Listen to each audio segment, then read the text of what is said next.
Good afternoon, ladies and gentlemen. Welcome to the Burke County Board of Commissioners pre-agenda meeting for Tuesday, January the 2nd, 2024 at 3 p.m. Madam Clerk, all commissioners are present, along with our county finance officer, attorney, and manager also present. Let me remind you to silence your mobile devices if you haven't already done so. And remind all speakers coming to the lectern to please be sure your microphone is on so that we can hear you and that we get a good recording and good YouTube presentation. This time, gentlemen, you have item number 2, approval of the agenda. I'll entertain a motion to approve the agenda as presented. So moved, Mr. Chair. Thank you, Mr. Burns. All those in favor indicate by uplifting hand. Did you uplift Mr. Carter? Thank you. I'll be that. That's all of us, Madam Clerk. We have several presentations today. First one comes from Animal Services, President Mutz. Caitlin, afternoon. Good afternoon. Thanks so much for having us back for another month, the first month of 2024. We're very excited. We're doing some really great things at Animal Services. So we will be presenting a cat and a dog to you guys and just kind of updating you on what we've got going on at Animal Services. All right, thank you, Kate. Any questions? No objections. That item will remain on the agenda. Thank you, Kate. Yes. Item number 2 comes from Partners Health Management. This is the follow-up report. This will be presented by Paul Holden with the Regional Director of Community Operations with Partners. Afternoon, sir. Mr. Chair, thank you, Commissioners. I won't make this long in this return visit, but one of the things that I think when I came here in December, or November, I forget, December, I should have just kind of mentioned briefly about Partners because I think there's a lot of misconceptions about what Partners is. And so in the state, there are 4 now, as of yesterday, there are 4 local management entities, managed care organizations, and they're public agencies that Medicaid funds come through the state. And the major idea behind them is to have a predictable Medicaid budget for the state. So what Partners ends up doing is contracting with agencies in each of their locations, counties, and has a set elements in the contract so that it's predictable about the money that's going to be spent. Without that kind of process, Medicaid could be all over the place, and the state could be left with a huge fund, a huge bill at the end of the year. So that's the idea behind it. Each of the 4 MCOs currently just deals with mental health, substance use, and intellectual disabilities.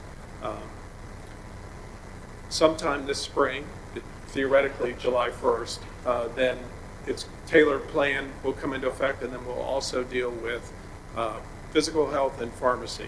So the idea is really behind tailored plan is kind of pull together for any Medicaid member all the different elements of what they need to have proper health care, both physical and mental health.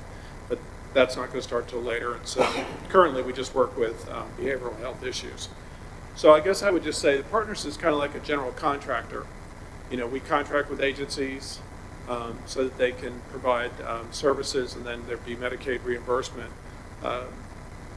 I think the misnomer that goes out there is that somehow we're providing direct services. The MCOs do not provide direct services. Now what we do have is in our agency, we do have care managers who are like social workers, who are social workers, who work with families and members to kind of help them through the process, because Medicaid and, as you know, mental health and physical health process is complicated. And so the idea is for us to help direct them and make recommendations to them. That we can't make anybody do anything. We wouldn't want to do that. We want a family to make a good decision for themselves about what they want to do. So just kind of wanted to make that point that I think sometimes people feel like Partners is providing direct services in behavioral health, and we are not. That is not our mission. For Partners, we have currently 14 counties, and as of February 1st, we're going to have an additional one. Davidson County is going to be added to that, so we have 15 counties. So Burke is our most westernmost county with Rutherford, and then we go east from there, and most of the middle of the state. for the places that we serve. The reason for the savings, well, one, to help the states save money, but also then the money can be reinvested. And so one aspect of that is we could put back in and develop a mobile crisis unit, which is a unit that's able to come out here to Burke County, or is in Burke County, and comes out to for kids, for anybody that's having a behavioral health crisis. So that's the idea behind that. Certain services are not reimbursable by Medicaid. The jail services that this county commission funds are ones that are not reimbursable by Medicaid, which is the reason why all of our counties, we go to the county commission for jail services, because we think in many circumstances that's the starting point for many people who might have substance use issues or mental health issues. And so we appreciate the Burke County Board for helping with that. So I did want to respond to, so I had two questions when I was here last time. Commissioner Carswell asked me about who are the providers and what services do they provide. And so I put together a small little thing that I sent to you all.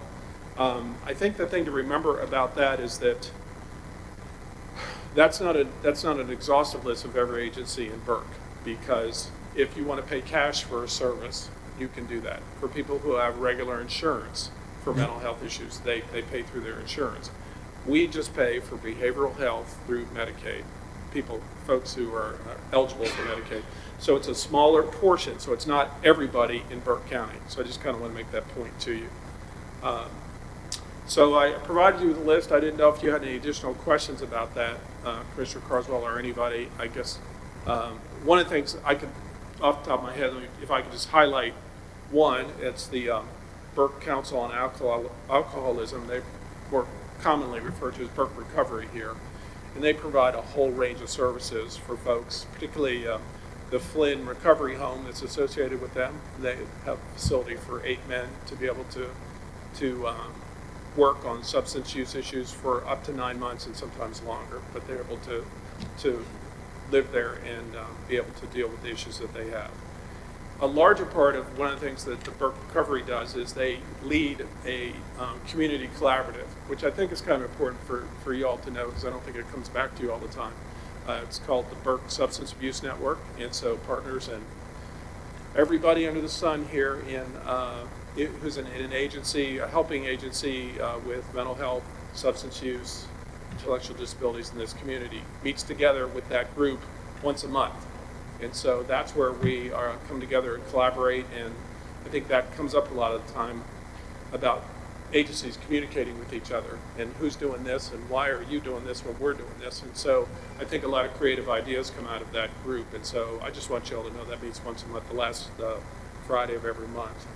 So those are the issues with that. I guess the other thing, then, the other question, Commissioner Burns, you asked me about identifying the substance use issues, and so that's what this was put down on your, if you all didn't see that.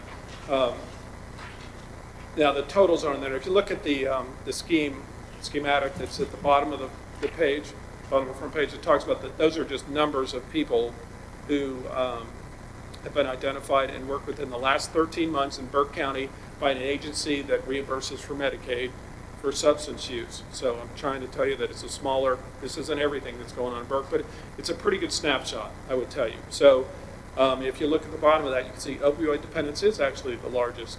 And I worked out the percentages, 33% of all those who go for substance use consideration is opioid issues.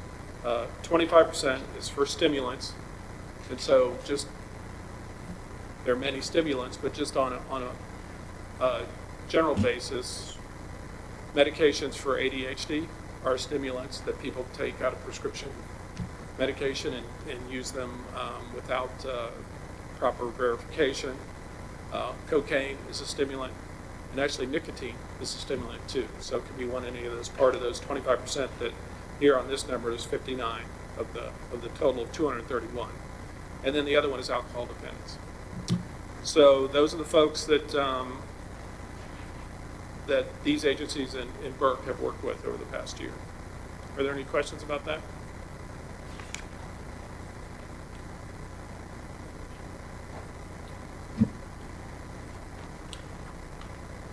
anybody in Burke County can go to each one of these entities you have identified here and get treatment, is that correct? Yes. So the services that you're providing mainly deal with taking care of the Medicaid portion of that? Mhm. Do these people use Medicaid on their own to go to these entities and get assistance? Well, we help determine who's eligible for Medicaid in this county. That's one element of it. So there are different ways that you can be eligible when there are, it's called standard plans, so there are 4 of those for Burke. But majority of folks who we find eligible can use any one of those services. Do you identify the people in the county that's eligible and contact them saying you are eligible, or does the person have to come to you? They have to come. That's the same thing in Medicaid expansion. The state talks about 600,000 people being eligible.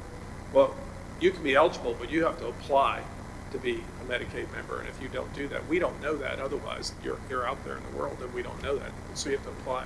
But then we will tell you if you're eligible or not. Do you feel like we do a good job, you and us, of getting the information out to people to know that Partners is there for assistance? No. I'll just tell you that. I agree. I think this is Medicaid such a complicated process that just trying to get the information of that. Even some of the things I was talking about here when I started today, it's just it's so complicated. We got to keep working at it. I don't think, but we've tried. Our marketing department's tried to do a good job with Medicaid expansion of getting the word out to as many folks as they can and to all the agencies so that they have information for folks. The state's done a good job of creating information that we give to people and say, here, give to your friends, anybody else you think that might be interested in this. Would I be out of line if I said I think the state is actually putting extra burdens because they're kind of pushing us down to maybe 4 different places across the state instead of the expanded that we have before? Well, there's 2 different parts to that. You're not going to work with 6 agencies, you're going to work with 4, but they're not contracting services. So one of the things that on the information that I sent you, if you saw it on the back, I think I put it in yellow, is that there's agencies that are located here in Burke, but there are services that aren't in Burke that we send people to. And some are in Catawba, and some are across the 15 counties that we have that they need a little bit more intensive work that aren't here. We do that with all 15 counties. So, and then if we can't do it here in those 15 counties, then we send them across the state. And so, I think the reason for the contraction or the consolidation to 4 agencies was so that county commissions and the legislature could feel like those agencies are more responsive, not less responsive. So my hope would be when I come back to you again at some point that you feel we're more responsive. But I know that what's out there in the community and that, with this kind of information, sometimes it's just, it's difficult to spread the word, and I hope we can do a good job with it. I do appreciate you putting together this information. It is good information. And I just think we need to do a little bit better job letting people know what Partners is about, what it's there for, and how that they can utilize the Medicaid expansion, because we went through a long period of time to get Medicaid expansion. We need to take advantage of it. I absolutely agree with you, sir. Okay? Any other questions, Mr. Paul? Paul, if I'm a citizen and think I need one of these services, and I call Partners, what's the process for me to? Well, we have a 1-800 number that I don't have in front of me because we just changed it this year. But for the folks that answer that phone call, you say, this is what I need. I'm looking for this, I'm looking for that, I need this service. And they can tell people here in Burke County, there are these 3 that provide this service in this county, and you can try any one of these 3. I mean, that's the idea behind it. So at that point, would you guys determine if I'm a Medicaid person, or would that be determined once I go to one of these agencies? No, that would be beforehand. We would tell you, well, let's see if you're Medicaid eligible. Here's the process for going about that. Let's try to make that as easy as we can on you, and then we'll get back to you and let you know. Thank you. Other questions? Okay? All right, thank you very All right, much. thank you very much. Without objection, this item will remain on the agenda. Item number 3, Parks and Recreation Subcommittee regarding trail and park projects. This will be presented by Alan Flowers, our Deputy County Manager, Planning Director. Afternoon, Alan. Good afternoon, Chairman Britton, Vice Chair Mulvey, Commissioners. Merry Christmas, Happy New Year, I guess we're at now. We're happy to bring an update for parks and recreation activities to you all. And to do that, I'm going to introduce Sarah Shaban, who's our new park and trail, really a trail planner. And she joined us in June of last year to help coordinate those activities for Burke County. Our subcommittee's been meeting since Mr. Epley came on board here, and we've made a lot of progress this year, so thanks for that effort from a team of Burke County staff as well. Thank you. Good afternoon, everyone. If I could please have the presentation up. Thank you. All right. Thank you for the opportunity to present some updates to you. It is a pleasure to be here. To get us started, I wanted to bring in the focus area 1 of community advancement of the Board of Commissioners strategic plan. Parks and trails are aligned with the Board of Commissioners focus area of community advancement, as trails are a wonderful opportunity to initiate a cultural capital. This makes us a community of choice by providing a thriving environment to live, work, and play. The Parks and Recreation Subcommittee has 8 members that meet as a cross-division group every 6 weeks, as Mr. Glines mentioned, to review progress, combine resources, and evaluate ways to implement plans better in alignment with the Board of Commissioners strategic plan. These 8 members include myself, Sarah Shaban, Mr. Epley, Mr. Glines, Mr. McGee, Mr. Neeft, Ms. Pierce, Mr. Sandow, and Mr. Church. I'd like to mention 3 funding sources that are mostly for trails. These are not as a reflection of the subcommittee's budget, but these are focused primarily for trails. We have a state and federal funding pot of $385,000. We have the county CIP allocated funds of $2.2 million to be used from 2023 to 2025. We also work very closely with our program partners, Friends of Fauna Flora State Trail and Over Mountain Victory. Referenced is the Friends of Fauna Flora State Trail budget of $724,500 for the year. The goals of this presentation are to review accomplishments of the county and our program partners, to provide updates from the Parks and Recreation Subcommittee. I'd also like the opportunity to renew consensus on the work plan, as well as provide an updated alignment for the project approach.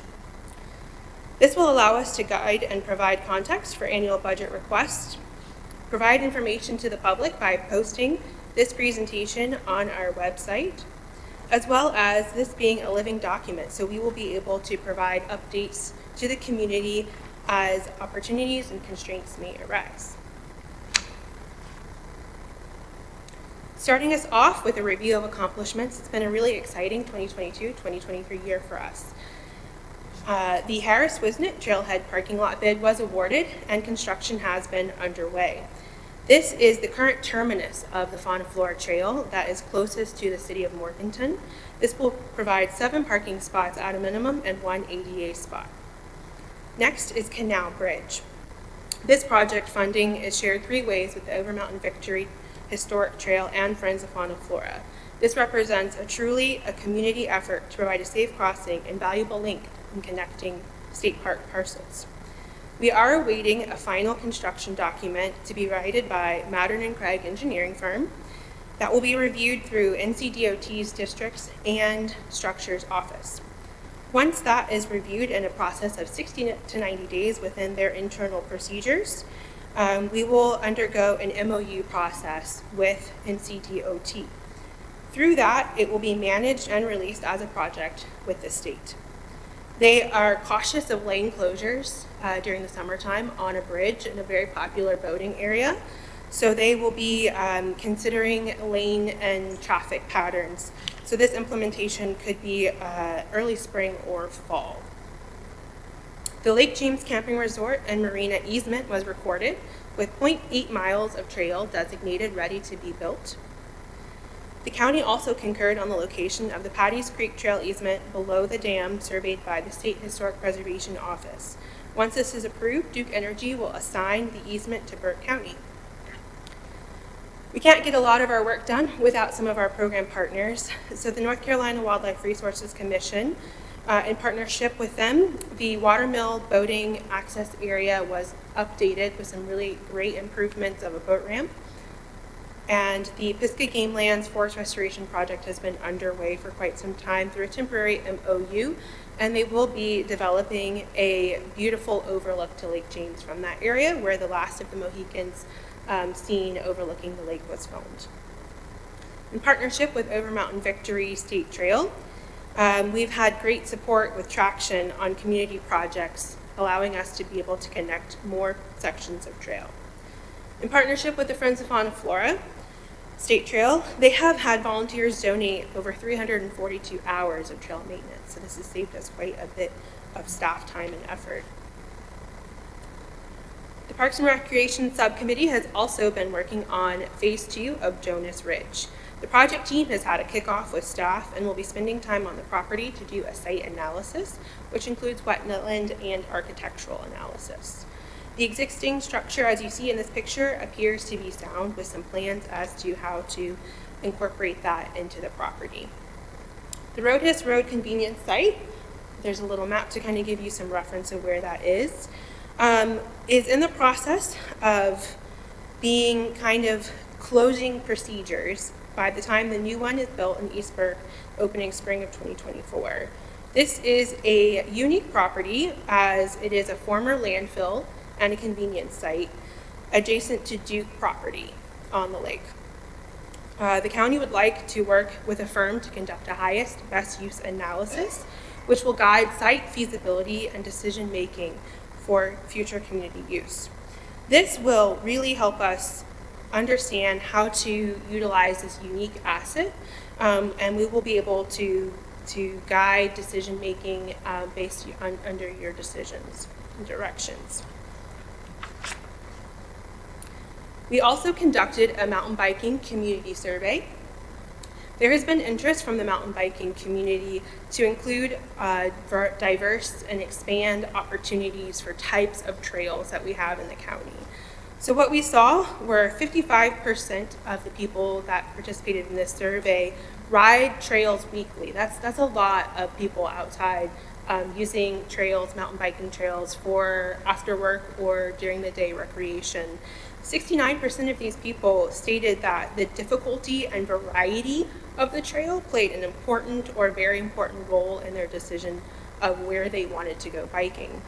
So utilizing some of this information and the feedback that we received, we are looking into potentially designing and building some more complicated and advanced mountain biking trails at Fauna Flora County Park and Reeve County Park.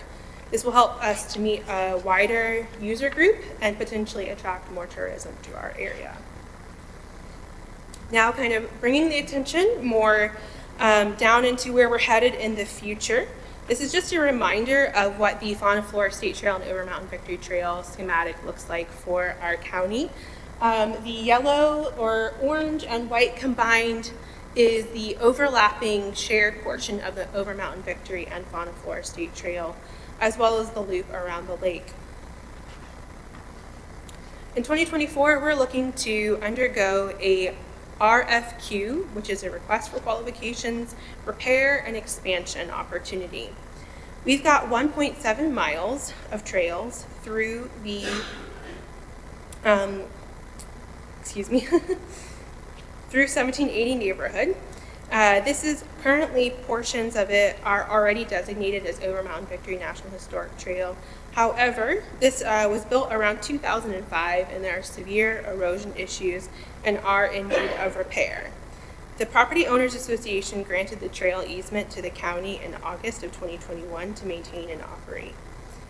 We have the opportunity to also continue in expanding the trail from the 1780 neighborhood through the enclave, which would be about 2.2 miles of expansion, taking us much closer to the McDowell County line. Taking the trail to the McDowell County line will also help us provide a little bit more energy and traction to our neighbors and continuing the trail into their community. We have the opportunity to also expand 2.3 miles on the other side of Canal Bridge through state park lands and through the Lake James Family Camping Resort and Marina. Our goal is to create this RFQ document through an internal review process, release for responses, and undergo contract negotiations by March. By April, we hope to return to the board to award a contract with the final scope of work so we can begin implementation of that in May. In a very similar process of the Fauna Flora County Park, we are currently have 44 parking spots. This is a really great, beautiful amenity that we have in Burke County. It has 4.7 miles of trail access directly from the parking lot, as well as 15+ mile trails in the vicinity. There are seasonal restrooms and the beautiful covered bridge feature that most people have seen pictures of. This is about 250 acres right here in this area, 131 transferred from Crescent Resources in 2014 and 119 leased from Crescent Resources. I want you to dig a little deeper in the well on the Fauna Flora County Park. I want to know where we're at, what we're looking at, what the future holds for it, what has Duke done about their area, the deep launch access, and go a little bit further. Yeah, on. we're going to do it. Right. Thank you. So what we'd like to do is recognizing that we will have an increased amount of visitors once that deep water boat ramp is opened, which is anticipated in May of 2025. They've started clearing, as well as some survey tape has been placed in the area as well, but which will expand the road. And if I need to, I will ask some of my colleagues who are more familiar with that county park than I am. But because we do know that this will really bring in a lot more people to the area, we would like to undergo a very similar request for qualifications process to develop a master plan specifically for Fauna Flora County Park. This will allow us, Which boat ramp is going to open in May of 25? the deep water boat ramp. Reduce deep water. Yeah, so at the end of the roadway that's currently there, it's going to be expanded kind of straight on out. Right there. So we'd like to be able to do some land management, be able to take care of that space, incorporate it into a master plan, as well as undergo some community outreach so we can get some feedback from the community about the types of amenities that they would like to see in that area, as well as how can we grow, what do we feasibly have space for, what can we do with that area, and determine some of our funding eligibility for state and federal funding based on the projects we'd like to do there. There has been discussions of many different types of amenities there, between playgrounds, picnic areas, camping, all kinds of things have been included as potential opportunities, but we'd really like to undergo a master plan that reflects what the vision from the commissioners and the community have in mind. Through that process, that'll be the second half of 2024, June through August. Again, a very similar internal review, release for responses, and contract negotiation. Returning back to the board in August to award a contract with a final scope of work. So we can begin by September to start to have some of these amenities in place before May of 2025. 2025 and 2026 will be a pretty big couple of years for us. We'll be implementing all of those projects from the request for qualification documents, which will support the growth of the Fauna Flora State Trail and Over Mountain Victory State Trail into McDowell County, as well as connecting Lake James State Park. Patty's Creek land, which I did mention from Duke transfer, will allow us to expand with 2.4 miles of new trail. The Fauna Flora County Park Master Plan will incorporate infrastructure and features out there, as well as opportunities for community features at Linville Dam, adjacent to the Pocket Park planned by Duke.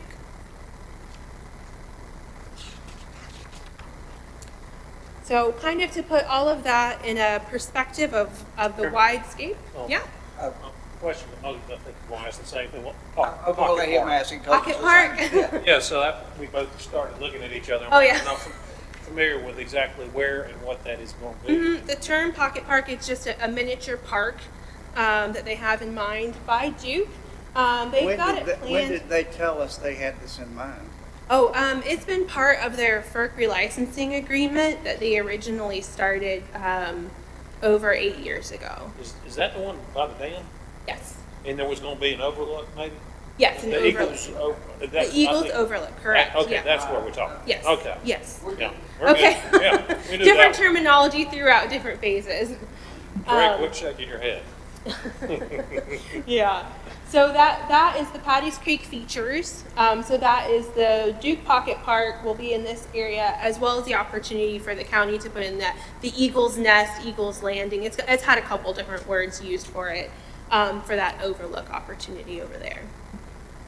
Another question. I know we've been working on this for years, and I know it's been difficult on this section of Yes. the trail. Are we making progress on land acquisition? Because I know we've run into some difficulty trying to finish up, 8 miles, basically? Where do we stand on that? Right now, we have had a bit of a pause on land acquisition. We are working with the Friends of Fauna Flora State Trail. They've got a different pot of funding specifically for land acquisition, and they've taken a list of our priorities and what we'd like to see purchased. And do we see, have we located any more parking opportunities? Because I know that's been very difficult. It's a good problem to have, but we don't have enough parking up there. We don't, And I know yeah. Harris Weston was great, but we were talking a half acre, 7 spaces. It's small. It's something, but have we located anything else that looks like it would be an attractive area to put in a decent amount of parking? Yeah, the one of the big areas that we need to pay attention to is right here.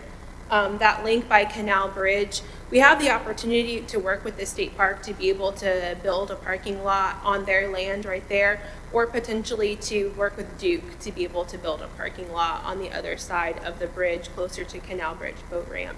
That would be a really important link for us to be able to close some space. We've got great parking at the top part up here. That's a really wonderful large parking lot, as well as Wolf Pit. But as we continue down into this lower part of the lake, parking is a priority for us as well to be able to include.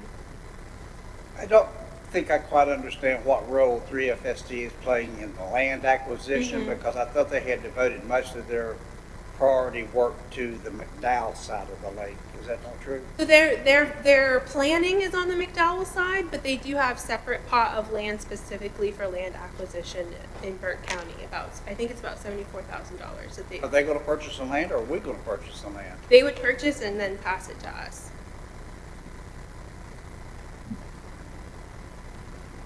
Yep. So again, to kind of give a little bit more perspective of the widespread work that we'll be doing, in 2024 to 2026, working on expanding the trail from the Over Mountain Victory Trail above 1780 neighborhood, as well as the Lake James Family Camping Resort and Marina. We aim to do cost sharing on Canal Bridge with the Friends of Fauna Flora and Over Mountain Victory. The county has already paid for a lot of the work that's been done through the engineers, and we're looking to do a third cost share with our partners to make sure that we are all contributing equally to that link. We'll be looking to do the park planning and infrastructure in 25 and 26, as well as the Patty's Creek features in 25 through 26. Sarah, how are we on, at this point, 'cause we're going to eventually want this connected to the Morgan Greenway, so has there been any, I know we're concentrating on finishing the loop up there, but are we also in the planning process of acquiring land along the river there, which can prove to be difficult, I know. Alan, do you have any updates on that? Well, I think it's an ongoing effort to move past, back towards Morganton. But we talk to people all the time. We try to bring up the topic and see where we can make connections, where there's right of way for roadways and that sort of thing. I've even thought about like 126. Is there enough right of way to just travel down the roadside until we got a better connection some other way. But I do believe Funnel Flora has worked to study like coming through Glen Alpin and then coming in that way, several avenues to get back to town. So we really make that connection happen. So we might have several pieces working all the time, trying to make connections. I hear a lot about what 3FSD is going to put in, what we're going to put in, what Overmountain's, what's the state going to put in now that we're a state trail? The state is expecting to take care of the trail through the state parks, which is a big section, Take care To in build. what manner? to build and fund. There are portions within the state park. But, that's piece by piece, we need to look at it one section at a time is what we have to do. They're going to take care of the state park for sure. So we've got a lot of connections. We've there. already got trail through the state park. All right. We've pretty much got the trail through the state park. Oh, there's this large portion right here below Benfield's Landing. That is state park all the way up around here. So they will be building about 2.5 miles of trail through Okay. there. Yeah, that's an important connection. And Trey told me this, I can't remember. How long was the bike trail down at Reed Park that was being proposed? The bike trail at Reed Park? The bike trail at Reed Park, just, you had mentioned that. How far would that go? Yeah, we're looking at about a 3 mile loop Okay. and then tying it into the existing 1.5 mile loop. What we're trying to do is, I don't know if we'll tie it into that 1.5 mile loop because I want to try to keep the walkers separate from the bikers because that trail's down there a little bit not as wide as a standard trail, so it gets kind of hairy when you're walking and biking at the same time. So we've got about 30-some acres across the Henry Fork River that's just not being utilized, so that's where our plans are to put the mountain biking trail, and they can access it through a parking lot we made around, so they don't even have to bother with the walkers will never see them. So about 3.5 miles, depending on what we got a lot of land there. We could put a lot. So that was our original plan. Any more questions?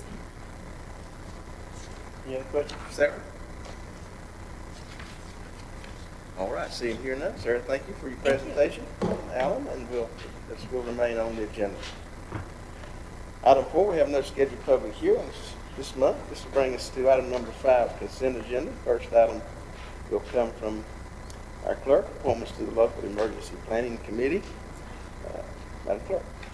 Mr. Chairman, members of the board, Happy New Year. This is a request to reappoint Sheriff Hinsman to seat number 2, Mike Willis, seat 4, and Jason Black, seat 14, to the LEPC for 3-year terms ending January 31st, 2027. It's a request to appoint Todd Staten to the LEPC, seat number 5, representing public health, also for a 3-year term ending January 31st, 2027.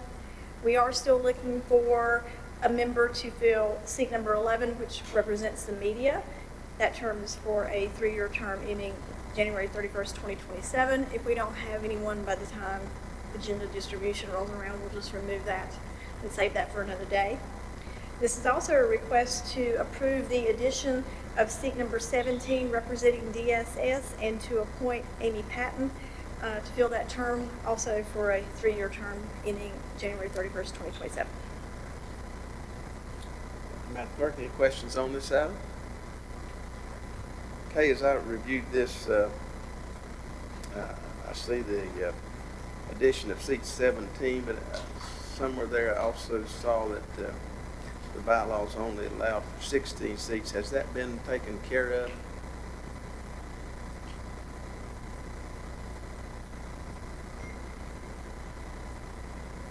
That paragraph right above there. The LEPC is I required. think to it have has. Mr. Willis can answer that. I think it has. Yes, sir, it has. I kept, without going back and looking at the date, we did come back and ask if we'd be able to expand that so that we can add more members than just the original 17 members that was on. So that was approved by y'all when we updated the bylaws last month. All right, thank you, sir. Thanks, Mike. Other questions? Did Lisa Brooks not want to be reappointed to the team? No. Okay. Other questions? All right, see if there are none, this item will remain on the agenda. Item number 2, also from the clerk, changes to plat review officers for the town of Rutherford College. Thank you, Mr. Chairman, members of the board. The town of Rutherford College has asked that we appoint Caitlin Smith as the new plat review officer for the town in the place instead of Daniel Odom.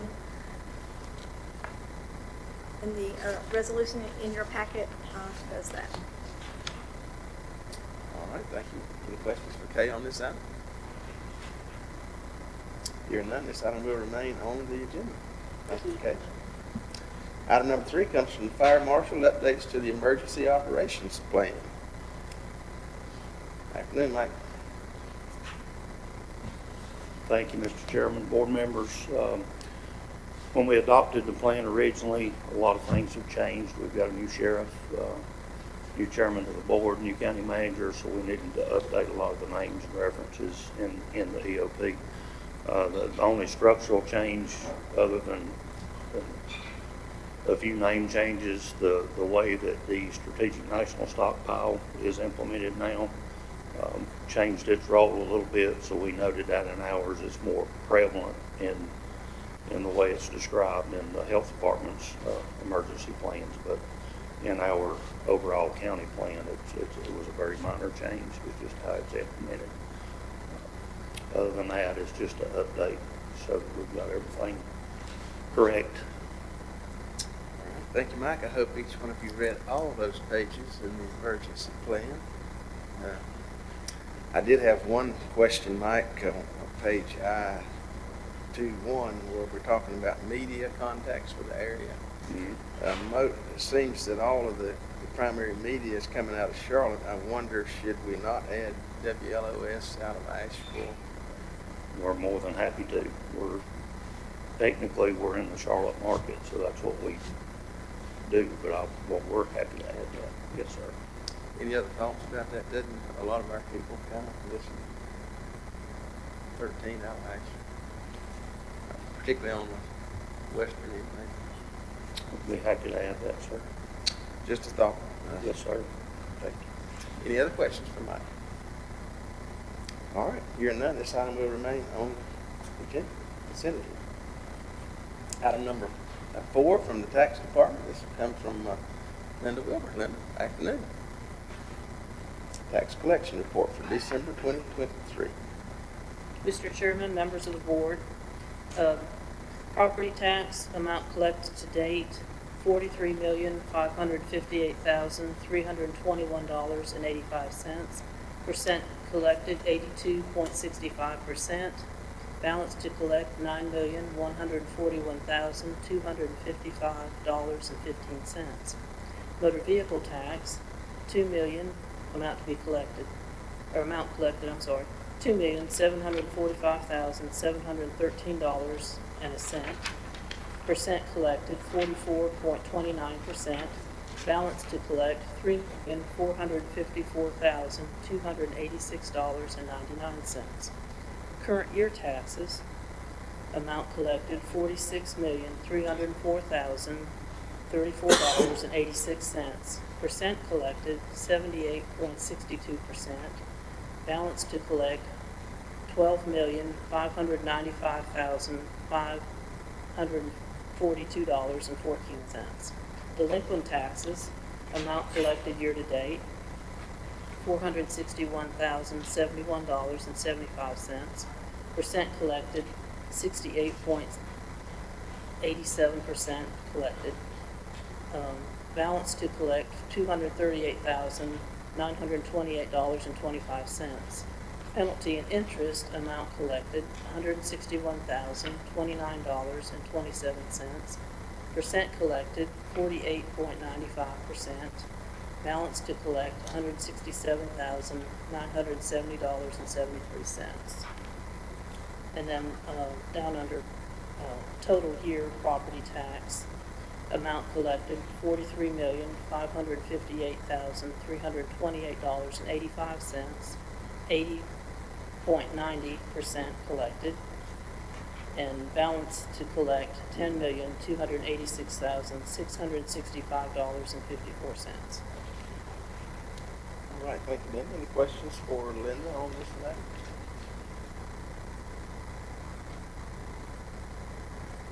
Hearing none, this item will remain on the consent agenda. Item number 5, Tax Department releases refund report.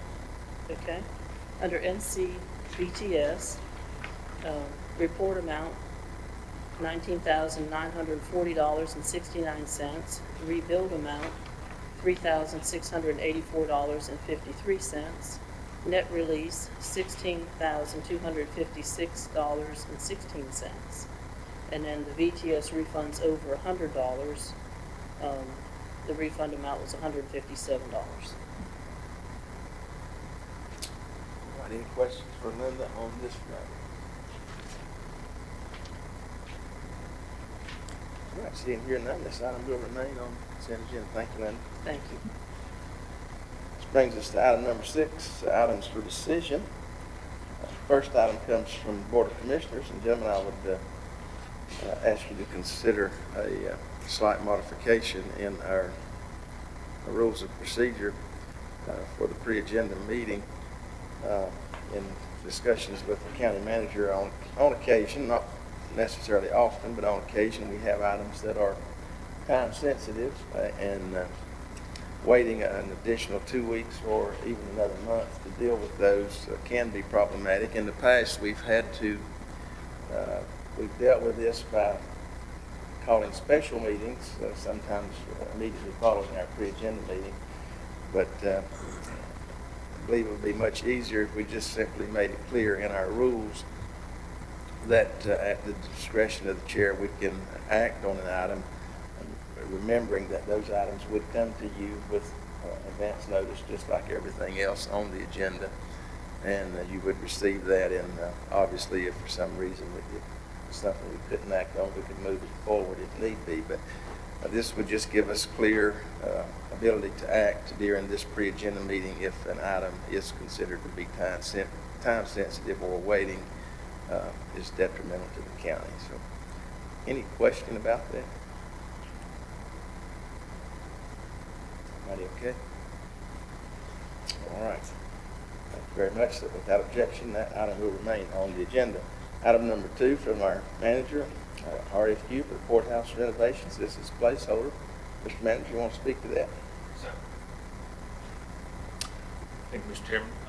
Board members, we continue to, at a staff level, try to implement your capital improvement plan that was originally reviewed back in April. The next project for consideration is in what we call courtroom or courthouse investment and decompression. As you're all well aware, and I know that you've all toured that building, originally built in 1976, its use has changed over time, and what is its biggest strength, which is its structural integrity, is also its biggest challenge, which is building adaptation. And as the use of the building has matured over time, the building hasn't kept up with that. So what we're proposing, and Mark Delahunt is here, who's leading this project, is to issue a design build RFQ that would partner the county with a design team and a contract firm to spend a fixed number that would ultimately try to elongate the useful life of that building for somewhere in the 7 to 10 year mark. We know at some point there's going to have to be more material investment made into that building, but you can see we outlined that as a short-term project in our capital improvement plan. Again, we're proposing this design build methodology primarily because we have a fixed budget. We have $1.1 million of state SCIF money from 2021 that's still there for allocation that came from the North Carolina General Assembly, and we have another $1 million that's federal grant through your capital improvement program. So no local dollars, but we have a very fixed $2.1 million budget. We've identified priorities working with both our resident superior and district court judges, the clerk of court, the sheriff's office, who, as you know, are responsible for court security, the district attorney's office. We've put together a fairly robust steering team. Again, as all of you have walked through the building and seen those challenges, and tried to ultimately give the priorities and a fixed budget to a design and construction team. And this methodology would allow them to develop the plan. We know logistically it's going to be a challenge. Anytime you're making improvements to a building that has required maintained use of operation, there's going to be hammers knocking and paint drying and drywall dust and those things. And we are as confident as we can be at this point that all of those stakeholders and partners are on board and supportive. We have a couple of conceptual ideas, but again, what we'll be prepared to bring back in 2 weeks, we have an RFQ that closes. Here you can just see a short timeline and what we're proposing to do. But within 2 weeks, I think our RFQ process closes on January the 8th. We've already had a building walkthrough with interested parties, so we know that there's some interest in the market. Mark and his team facilitated that over the break, and the RFQ closes on January the 8th. We'll then go through an interview process, quantitative, through a selection committee, and be prepared to make a recommendation on firm at that time for you all to consider in a couple of weeks. But short story, we're implementing the next project in the capital improvement plan, which will be an investment and decompression objective for the courthouse to elongate its use, funded through state and federal grants at this point, and we're excited to get this project underway. Mr. Chairman, questions? Thank you, Mr. Manager. Any questions on this item? All right, thank you very much. This brings us to item number 7, reports. Gentlemen, I remind you, if you've got other reports that you'd like to be sure that are included in our agenda, please get those to the clerk as soon as you can. I also remind everyone our county offices will be closed on Monday, January the 15th, in observance of the Martin Luther King Jr. holiday. Other reminders, pick up trash, take care of our animals, spay and neuter. Having no other items for discussion, I'll entertain a motion to adjourn. Mr. Chairman, I just want to ask one question. Did we all get an invitation to the Martin Luther King dinner? Did everybody get one? We did. Okay. Are we required to pay for that cake? No, and I was going to talk with each of you to confirm the number of tickets you need after the meeting. Okay. I'll take care of it. Any other questions? All right, hearing none, gentlemen, I'll entertain a motion for adjournment. Mr. Chairman, I move to adjourn. All right, thank you, Mr. Burns. All those in favor signify by the uplifting hand. That's all of us, Madam Clerk. Thank you very much.